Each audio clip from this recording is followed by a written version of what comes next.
From scary sounds to ghosts roaming the palace, to fires that start and go out on their own, to mysterious deaths, and even Satan worshippers. Strange events and frightening rumors circulated around this place, making Baron Empain's palace one of the most famous haunted palaces in Egypt. So what is the Baron's palace? How did the story begin? And what is the truth of the rumors that circulated around it?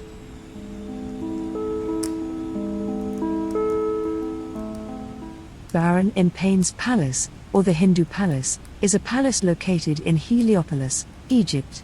It was built more than 100 years ago and is considered one of the oldest and most distinguished palaces in Egypt. But who is the Baron and how did the story begin? Edward Louis Joseph Empain, a Belgian millionaire, he was an engineer and traveller.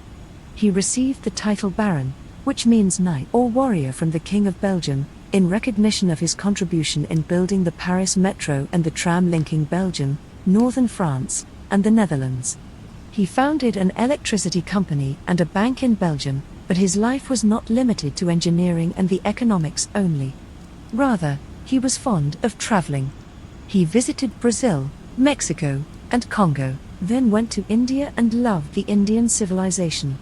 Then he decided to visit Egypt and begin a project to establish a railway line linking Mansoura to Matarea. He was the first to establish a public tram network in Cairo.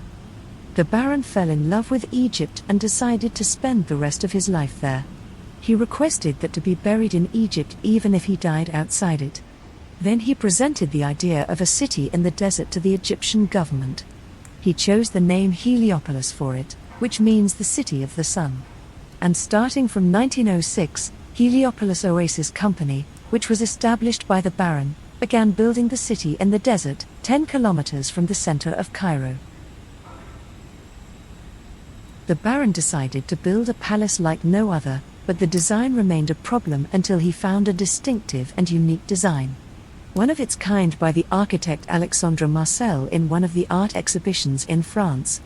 The design was very beautiful and a wonderful mixture of European and Indian style. The Baron bought this design and returned with it to Egypt. He commissioned a group of Italian and Belgian workers to build the palace. It took 5 years to finish it. The palace was called the one which the sun never sets from. It was designed so that the sun's rays could reach it throughout the year.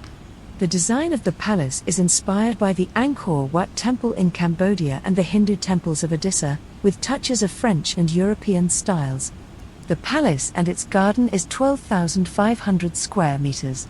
It is a mixture of European, Indian and Arabic architecture. It had statues of Indian elephants, Greek decorations and Arabic Islamic-styled windows, in addition to drawings by Leonardo da Vinci and Michelangelo, and dozens of golden antiques.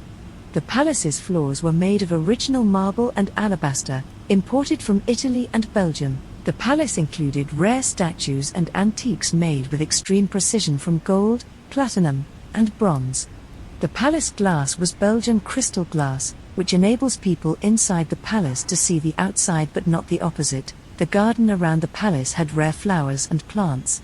As for the palace carpets, they were made in Turkey. While some of the statues are considered completely original, others were copies of statues that still exist in the Louvre Museum.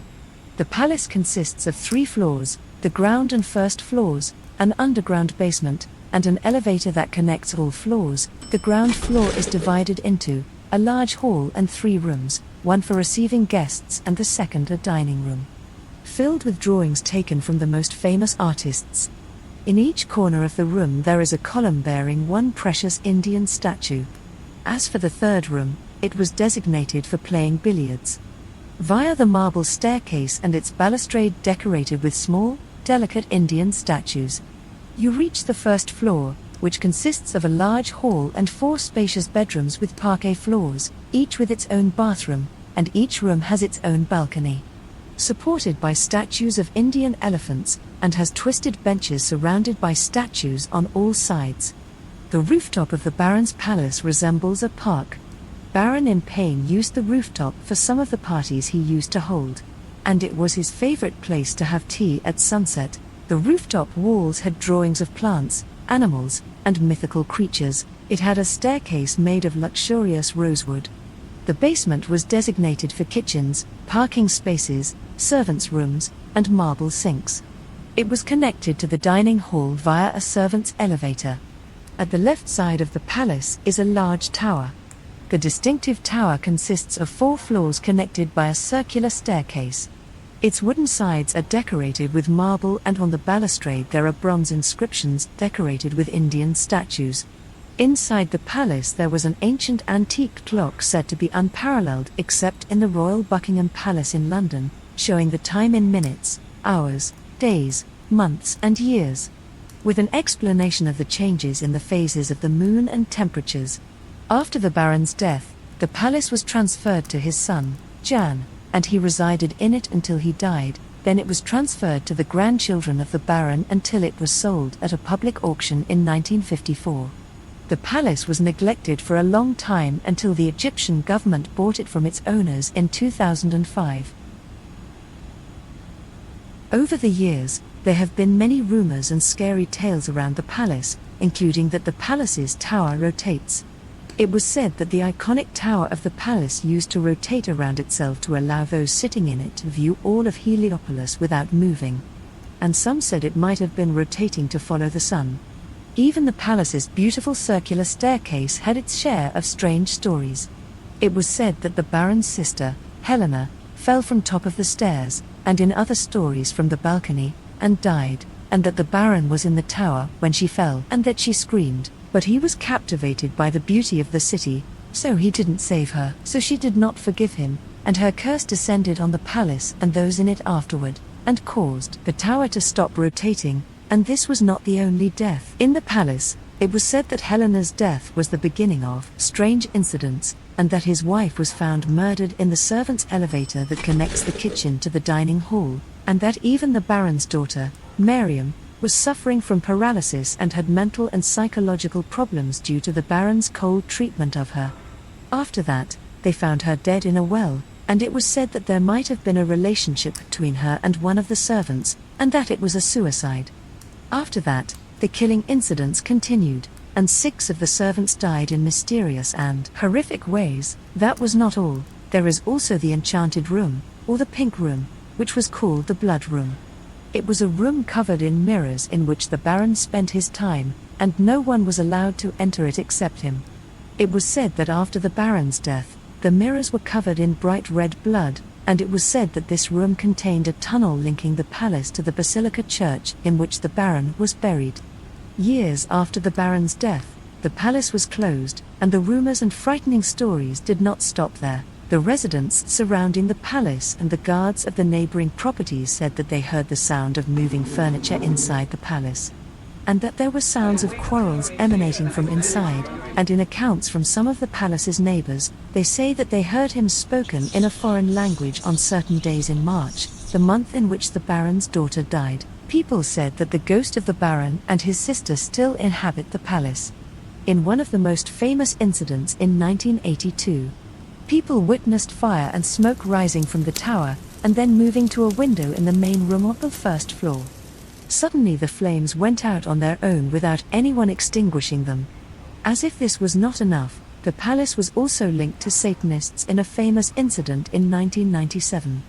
When the Egyptian authorities received a report that there was a commotion, it came from the palace, and it was discovered that a group of young men entered the abandoned palace and held noisy parties there, wearing strange clothes.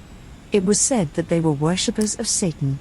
The matter ended with a criminal case that preoccupied Egyptian public opinion for a period of time. Some considered that this explained the strange stories that surrounded the palace. This group was not the only one that took advantage of the abandoned palace. The palace remained abandoned for many years, and the stories were left without investigation, but with the start of its restoration process in 2017 and its reopening as a museum, the strange events and rumors that circulated around it were highlighted. The Egyptian researcher, Dr. Rafik George, who documented everything related to the palace and the Baron, confirmed that the Baron didn't have a sister named Helena, and there is a certain lady, but she is not Helena.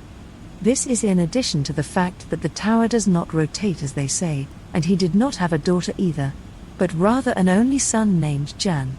George also denies the stories of how the palace eliminated its inhabitants one after another, and that after the Baron's sister, who did not even exist, his wife was murdered in the elevator that connects the kitchen to the top of the tower. The head maid, Mrs. du Maurier, was said to have also been found murdered in this elevator. What followed was the death of 6 maids in strange accidents that have no explanation and in terrifying ways. He wonders whether there was a police report proving the murders that occurred in the palace at that time. "I think not," he said. "I searched for a long time and did not find anything." Bosma Salim, the general supervisor of the Baron's palace, said that the tower does not revolve around itself, adding that what was said about the palace that it rotates is unreal. She said, "There are those who talk about the blood room or the pink room, and this room has traces of blood on the walls, and the source of this blood is the bats that inhabited the palace for a long time before development." Some have stated that the story of Satanists is nothing but wealthy young men who infiltrated the palace and held parties there as a dare, and the alleged tunnel that connects the palace to the church was never found. But this makes us question the source of these rumors, and does it make sense that the same rumors keep circulating around the palace for decades? What about the fire that the neighbors saw and the voices that they heard? And what led to saying that the young men were Satanists? And is it possible that the bats chose the pink room in particular to smear it with blood? And why is there such a rumor about a tunnel connecting to a church if it does not exist at all? What about the Baron's sister? Where did that story come from if he did not have a sister?